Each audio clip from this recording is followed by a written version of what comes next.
Hi friends, welcome back to another session of EC Made Easy.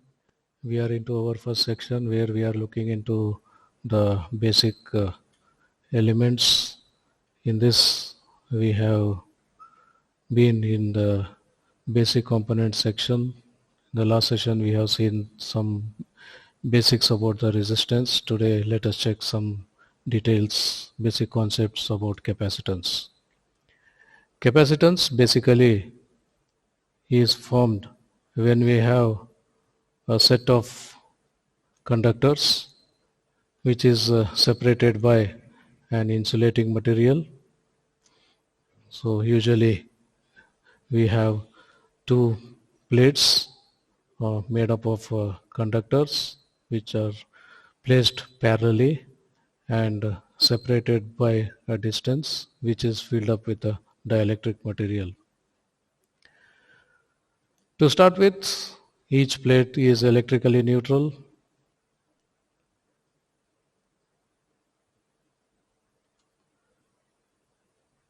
That means the protons and electrons are equal in number, and somehow if you can have a pumping system which pumps the electrons from this plate onto this plate, so it just pulls electrons from this plate and pumps into this plate. So one electron is removed from this plate, then one atom will have one electron less compared to the number of protons. Therefore, this plate has one excess proton compared to number of electrons. So this plate now becomes positively charged, and this electron pulled out is dumped onto this plate, and because of which there is one excess electron on this plate compared to the number of protons. And so this plate becomes positively charged and this plate becomes a negative charged. So it is equivalent to considering that there are two charged particles, one positive charge and one negative charge, and because of this charge there is an electric field built. So an electric field is built across this, or a potential energy is created between the two plates. So the more electrons are pumped, the more positive charges left behind and more negative charges are dumped onto this, and hence more and more will be the imbalance, more will be the positive charges, more will be the negative charges, and hence more will be the electric field. And because of this electric field there is a potential difference created. The more charges are pumped from one system to other, more will be positive charges here, more will be negative charges here, because of which more will be the electric field, because of which more will be the potential difference between these two plates. Done. So we have been doing this for some time, and after that some time let us just remove the pumping system, and what has happened is there are excess positive charges here and there are excess negative charges here, and this will continue to remain like this unless until we provide some path to move these excess electrons back to this plate. This is not a normal situation for any material, because under equilibrium a material needs to be electrically neutral, so the number of protons, number of electrons have to be equal. But here this plate is lacking some number of electrons, whereas this is having excess number of electrons. Both are not in their normal state, and there is always an urge for both these plates to go back to their normal state. And because this dielectric material does not allow electrons to move, therefore these electrons cannot reach this plate through this medium. So it needs some conducting medium between these two, So if we provide some conducting medium between these two, the moment these two ends are connected with a conductor, then suddenly these electrons start moving back. They will be very happy to reach back their homes. So the excess electrons here will reach back this plate and they get to their uh, homes. So this plate becomes less and less negatively charged, and these negative charges get added here, and hence this plate becomes less and less positively charged, and this continues till this imbalance exists. Once all the excess electrons reach back, then our system becomes again electrically neutral.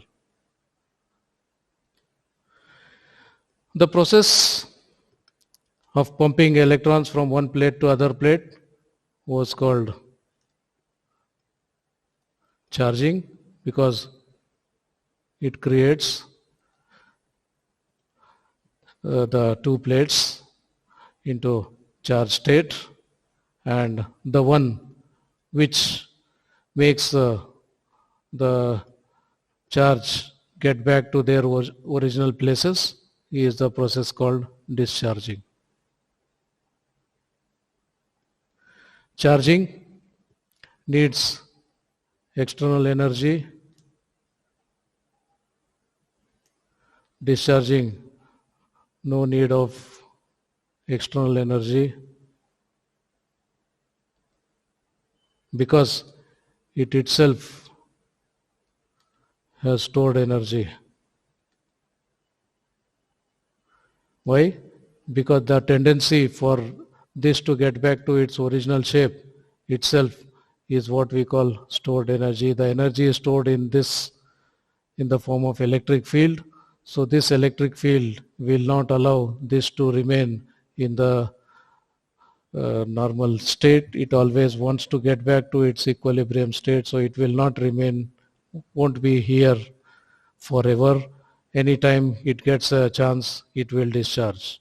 But till it gets a chance to discharge, it continues to be in the charge state. So it has got a potential to discharge. So the simple example we can think of is a water tank here, which is at a lower level, and we have another water tank which is at higher level. You take a pump and pump the water from this tank to this tank. So that's our charging process. So as long as the pump is on, the water from this tank is pumped onto this tank, and because this tank is at a elevated place compared to this tank, so this has got a higher potential energy compared to this, and anytime a path is made available, this water can fall down. The water can flow back to this level anytime you have created a path for water to flow. But if there is no path for water to flow, then the water will remain in this tank forever as long as no such path is made available. But yes, there is some losses like evaporation loss and all that, which may reduce this. Similar to that, this dielectric, though we say that it is not a conductor, but it has got some leakage.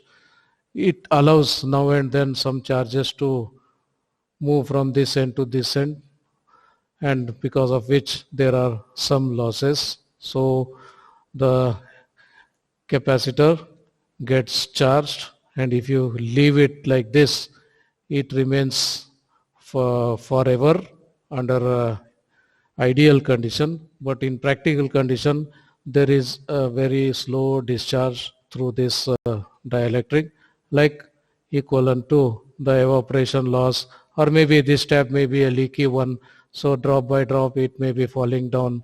Therefore with after a long time you can notice a small change in this height of water in this tank. And that's analogy we can talk about. So if you want to think of what a capacitance means, capacitance, what all things required. So for creating an imbalance, we need a plate. So the wider the plate, more atoms are available, more electrons are available for movement. Therefore, the area will be proportional to the capacitance, and the wider the gap, the smaller will be the effect, and hence the distance between the two is uh, works inversely proportional, and the whole thing depends on what is the matter in between, and the matter of this is represented by the property of the dielectric material, which is called the permittivity. So capacitance of this system depends on the bigger the area, the more the capacity it can store. It is equivalent to the surface of the cross-sectional area of the tank. The more area, more water it can have. So the more is the capacity and more is the distance, then the more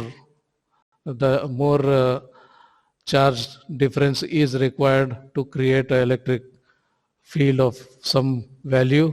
So it is inversely proportional, and this whole thing depends on the property of this material.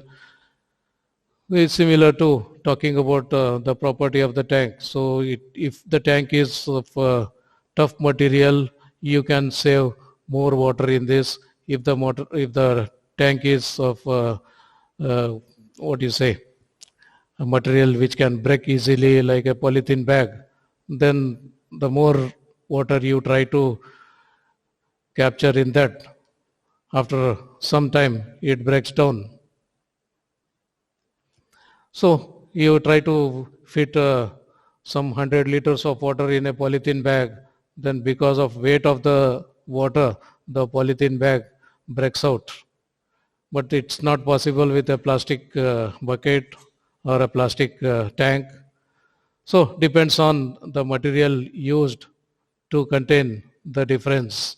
So that is analogous to this permittivity. Area of the tank, cross-sectional area of the tank decides how much is the capacity you can store, and the distance between them decides how more the charge have to be pumped from one side to other side to make a sufficient change. So that's what a capacitance is. Capacitance has a tendency, so it can be charged. That means applying a external uh, source, you can charge the capacitor. That means you can displace the electrons from one plate to other plate, and this displaced electrons will remain there till you give a chance for them to discharge. So a charged capacitor works equivalent to a battery. A charged capacitor works equivalent to a battery, and it looks like a power source. The only thing is this power is available as long as this imbalance is there. So once this imbalance is moved, no more battery like thing. So that's it for now. So till the next session, take care. See you. Bye.